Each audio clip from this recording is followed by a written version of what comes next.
Start. प्रधानमंत्री मोदी ने paper leak से जुड़े मामलों के आरोपितों को सजा दिलाने के लिए फास्ट ट्रैक कोर्ट गठित किए जाने की जो घोषणा की वह उन्हें बहुत पहले कर देनी चाहिए थी।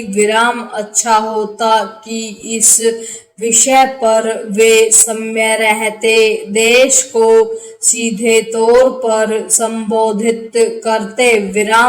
इससे लोगों और खासकर छात्रों के इस भरोसे को बल मिलता कि सरकार इस मामले के दोषियों को शीघ्र सजा दिलाने के प्रति सचमुच प्रतिबद्ध हैं।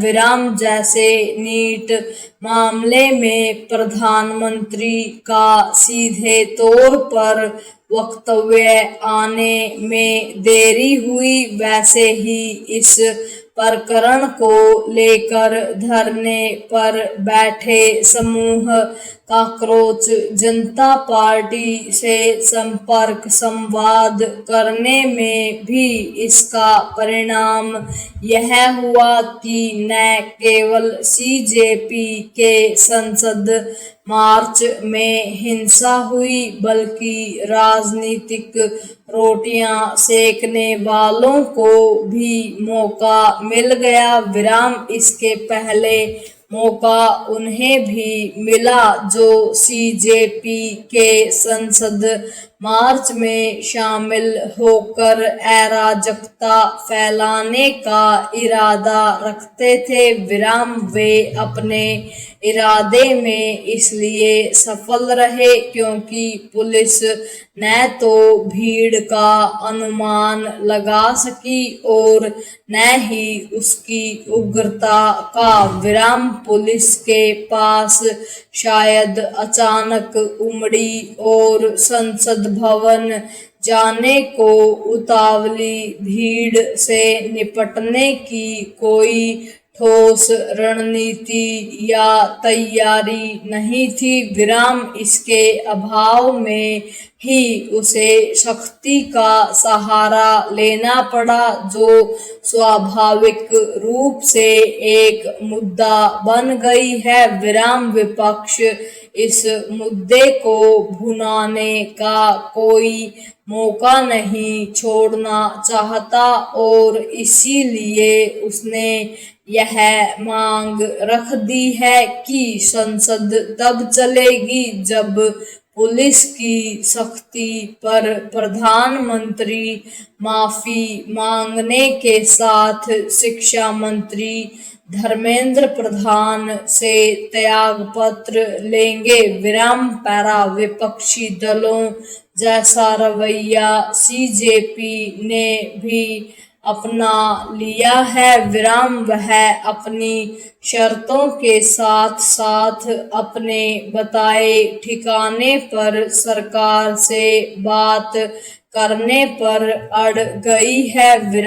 अब उसके लोग किसी मंत्री के घर या दफ्तर बात करने के लिए तैयार नहीं। यह हठ धर्मिता है।